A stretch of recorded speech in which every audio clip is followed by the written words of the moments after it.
If you're moving to the Charleston, South Carolina area, you may want to consider the planned urban community with a small town atmosphere, Daniel Island. Daniel Island is designed for people who desire an athletic and active lifestyle, but in a luxurious setting. So if this already sounds appealing to you, stick around. Today we're talking all about the pros and the cons of Daniel Island, located just outside of downtown Charleston, South Carolina. I'm going over 5 pros and 5 cons of Daniel Island, so stick around to hear all about the good and the bad.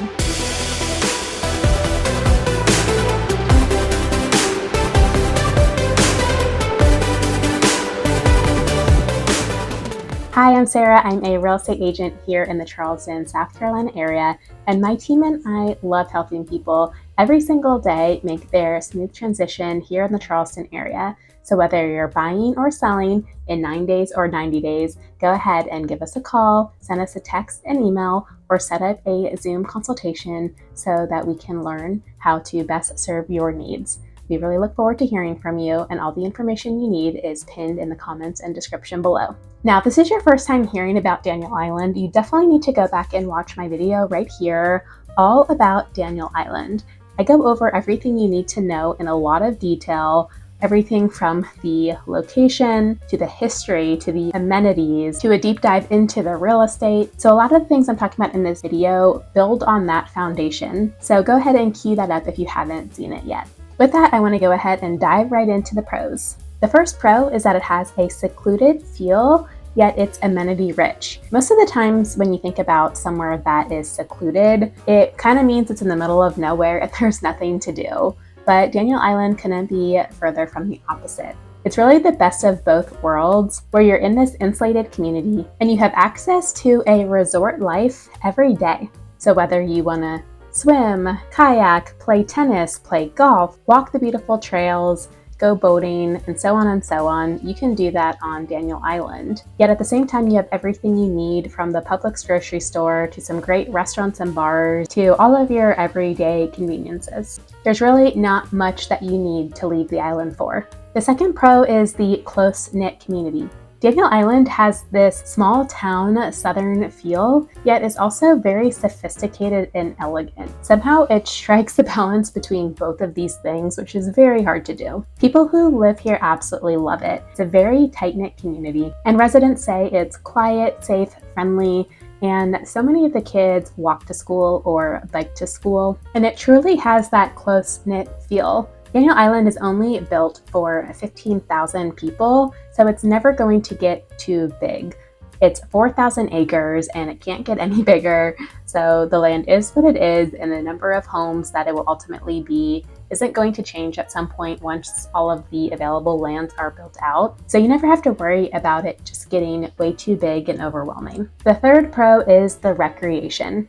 The island is covered with 25 miles of well-placed trails for walking, running, or bike riding.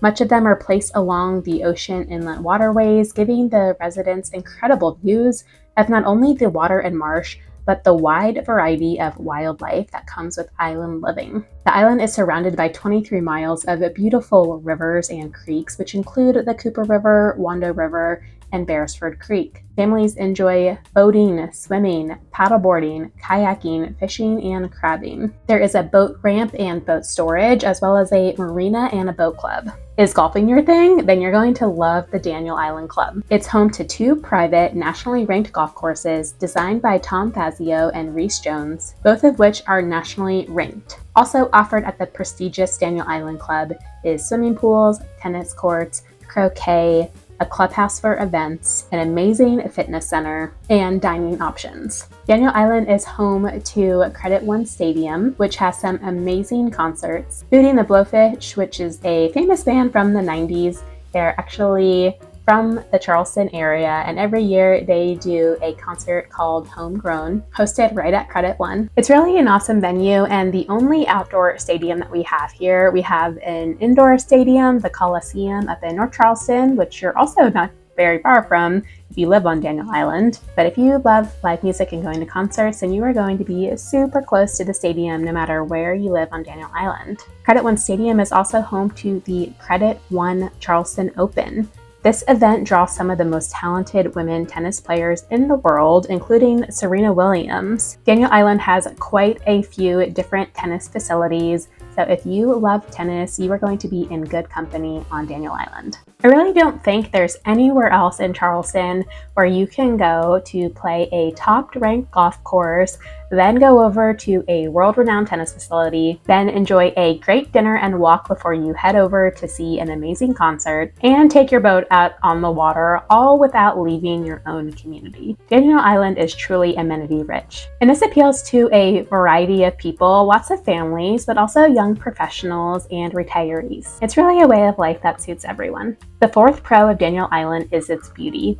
I've already alluded to this and talked about it throughout the video, but the natural landscape in Daniel Island is gorgeous. It's home to saltwater tidal creeks, majestic oaks with Spanish moss draped from them, tree-lined sidewalks, and amazing views of the rivers and waterways. When it comes to the homes, they are also very beautiful. I don't think that there's a single home on Daniel Island that isn't stunning. Speaking of homes, that leads to pro number 5, which is the incredible real estate on Daniel Island. This is the definition of luxury, yet a lot of people say it also has a casual feel. Once again, it strikes that balance of being very high-end, but not super stuffy. It has that casual coastal beach vibe, while also being a multi-million-dollar home. I talked a ton about real estate in the last video I did on Daniel Island, so I'm not going to get too much into the details now. Let's just say if you're looking to build a custom home or buy a custom built home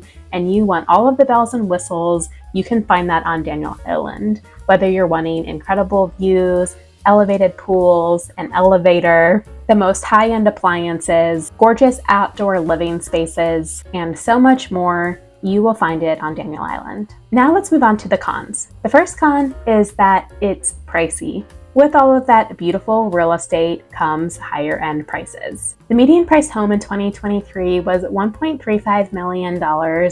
So of course that's outside of most people's reach and is over 3 times the median priced home. Now you can get some condos on Daniel Island in the 3, 4, and 500,000s, but they're going to be very small, likely 1-bedroom condos, well under 1,000 square feet. So you're not going to be able to buy a single family home for much less than $1 million.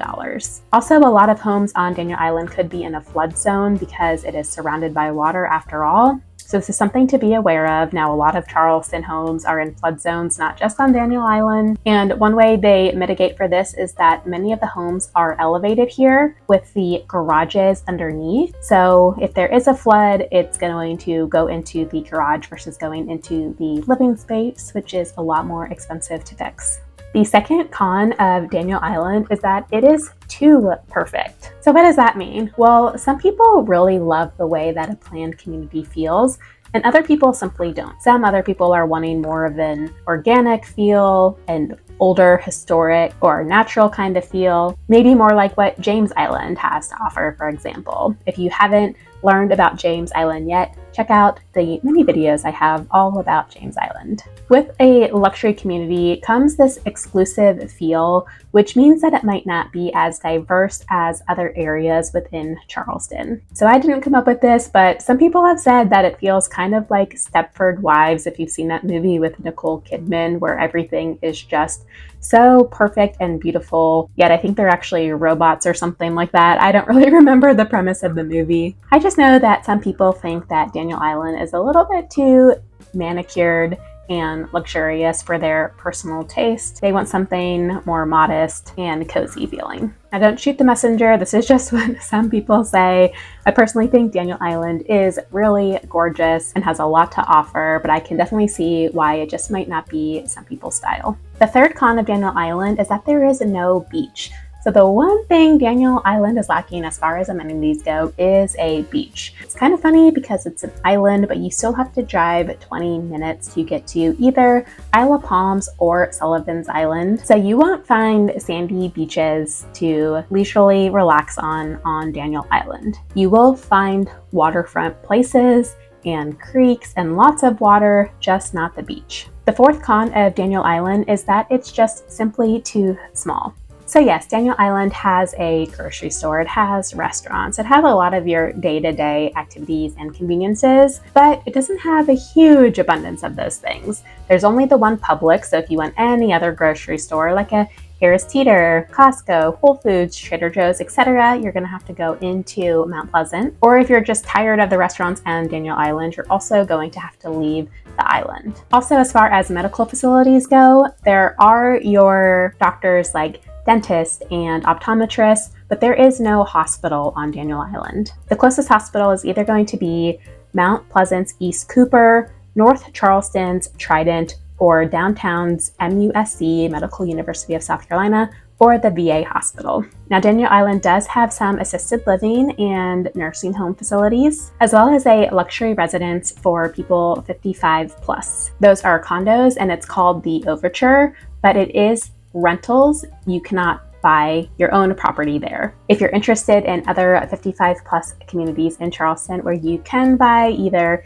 single family homes or villas, go ahead and check out this video all about Charleston's 55 plus communities. Con number 5 is the traffic. So if you do have to go off the island, or if you are commuting, maybe you live on Daniel Island but you work somewhere else in the Charleston area, you're going to have to deal with traffic. The main way on and off Daniel Island is 526. This is a highway that is a semi-loop around Charleston from West Ashley to Mount Pleasant. This highway gets extremely backed up quite often, both in the mornings and in the evenings at prime times, but even randomly throughout the day. So if you're going to be relying on commuting every day, it's definitely going to be a big consideration to be living on Daniel Island, because once again, it is an island after all, so there's typically only one or two ways on or off an island. Now, there is another way onto Daniel Island, which is actually the original way before 526 was built in the 90s, and that is to get on Clements Ferry Road. This takes you up through Cane Hoy and can get you to the northern end of Mount Pleasant on 41. There are some additional restaurants and a grocery store in Cane Hoy, right near where the big